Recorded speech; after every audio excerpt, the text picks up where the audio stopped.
Steve. How are you? Good. How are you doing today, I'm Brenda? good. I'm good. What do you do and why are you here? So I work at a company called SIPI in town, and that stands for Social Impact, Philanthropy, and Investment. And we have a mission to transform legacy cities into economic hubs of opportunity for everyone. And so to slow that down and we try to focus on creating jobs in legacy cities because we think that jobs are really the best way to help people get out of their current situation. And from there we can solve a lot of issues. And so we try to support entrepreneurs, businesses, and nonprofits with kind of some operations services that many organizations are lacking. That they wouldn't have otherwise. Yes. How long has this been in existence? So we filed the paperwork in October of 2014, and we kind of officially launched in January of 2015, and so a little bit over a year now. So I guess almost 2 years. Sorry. Wow, yeah, it is. It is. So what have you seen? Have you seen any success stories? So we have. We've been really excited. One of our partners in particular is the St. Luke New Life Center, located on the north end of Flint, and they help at-risk men and women become self-sustainable through employment prep and then offering jobs. And we've been able to help them kind of strengthen their organizational side and be able to hire more people. So why Flint? Are you from Flint? I'm from Flint. Okay. And so I've tried to leave multiple times, but I've always been kind of brought back here. It's a wonderful life. Just always think of that, Right, because yeah. every time he tried to leave Bedford Falls, it dragged him right back Right. in. So you're here for a reason, and Right. I think it's a good reason. So what do you think of the current situation in Flint right now as far as the water crisis?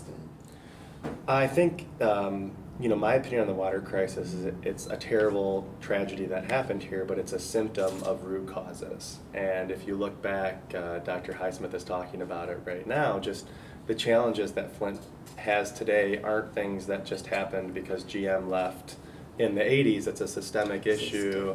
And how do we try to find solutions at the systems level, and kind of the best solution that we're finding, though, is helping individuals one by one.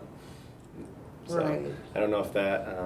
Well, do you think it starts from maybe the inside out to help people start? A lot of times people come into a community, we're going to do this, that, and the other thing.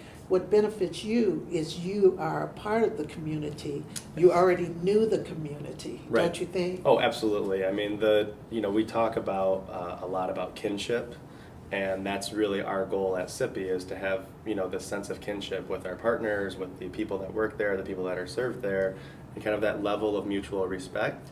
And starting from there, no matter where people are at in life, because I heard a quote a while ago, you don't know the hell that person has gotten through to get to the point that they're at today. Thank you. And to be able to watch people transform their lives because they get a little bit of self-esteem and a little bit of hope through employment or through job skills, I think that absolutely. And once you get the individuals in a community together, that's when I think real change can start to happen. Absolutely. Now, there was a motto in Flint, I guess years ago, cars roll out and money rolls in. Well, of course, things are different now. Right. What would you say the motto currently one with Flint now? Is there a motto about Flint that you would think of? So, beyond being from Flint, we really think that, and I truly believe, the best solutions come from finding the right problems and asking the right questions. So I think that we're kind of in this state right now of people are starting to ask the right questions. And once we have those questions, we know where to start from. What would you like to see in the future as Flint's motto? Let's talk 5 years from now. 5 years from now, I'd like it to be known as the social enterprise capital of the world. Wow, that's wonderful. The social enterprise capital of the world. Yes. Oh, that's really, really, really profound. Why do you say that? Because I think that social enterprise is kind of a growing industry, and if you think about it as a broader industry instead of kind of traditionally in economic development, we think about, I'm going to bring a manufacturing company here and they're going to have 200 jobs.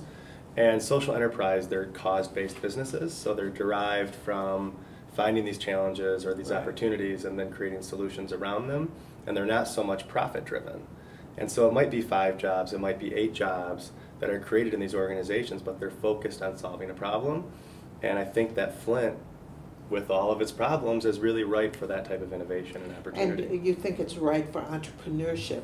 Absolutely, too. and that's kind of why we were meant to exist. As an entrepreneur, they're visionary, they have this one skill set, and if we can help them with the other areas on the operations side, with our CFO, our HR director, our IT, and those types of things, people who haven't necessarily been able to raise capital or build a team of people to support themselves, we can help them with that. What do you think of Flint's unprecedented notoriety now? What do you think we could do to take advantage of that? So we have been bringing alternative spring break groups of college students to Flint to do volunteer work for the last 10 years already. Oh. For us, what we found is that more people are interested in coming here. And so to just expand the program that we already have, to bring people in to experience Flint, but then to see a different side of it. So I think, you hear about the water crisis, but then when you're here, you meet the people, Yes. and it changes your perception of what's taking place here. Absolutely. And the more people that we can get here because of the notoriety, I think is an advantage, because once they're here, we can change their perception. Yeah, it's ripe. Flint is Right. ripe for all of this, don't Yeah, you think? Absolutely, and you think, so we have hired 2 international graduates from University of Michigan, Flint international students. Full-time, they want to live, they want to work, they want to play in Flint. If you look at the millennial generation or younger entrepreneurs, they are really drawn towards these cause-based businesses and opportunities to help people. Flint has that. And if you want to help people in Chicago making $35,000 a year, you're not going to have a very good quality of life. $35,000 in Flint. Takes you a long way, doesn't it? I have a bad comment came through my head, but yes, I bit my tongue. I'm proud of myself. Oh yeah, but it's just what I admire about these young people who are coming in. They see it a little different Right. than other people see it. Yeah. Yes. Mm-hmm. And I appreciate that, and I believe it does give the community hope. Right, absolutely. We talk about the trips, and one of the more profound reflections that we've heard, each night there's a reflection when the students are here. What are some of them? So the one that really resonates with us is that we bring students here for a week. And a lot of people come to do service for themselves and not for where they're at. And the way that we structure the week is you're here in the morning doing physical stuff, and you go to a school in the afternoon, then you have a community leader come in the evening, and they get a different lens on what Flint is. And what they found and what we tell them now is, when you come here, you meet the people and they ask you questions, and you're giving us a shot in the arm of hope that we matter. And when it gets hard here day by day, there are people that believe in us and support and care about us that aren't even here. And that, then it makes you, gives you the impetus to keep going, Yeah. to do the day-to-day work that is long-term and consistent and hard. That energizes us to do it. Well, I love your energy and excitement about what to come. I mean, it seems like you're game for anything that comes, and sky's the limit with your vision. That's what I hope. No, you can tell. Yeah. Thank you so much, Thank you very Steve. much. I really appreciate the time. Thanks for being here. Oh, thank you.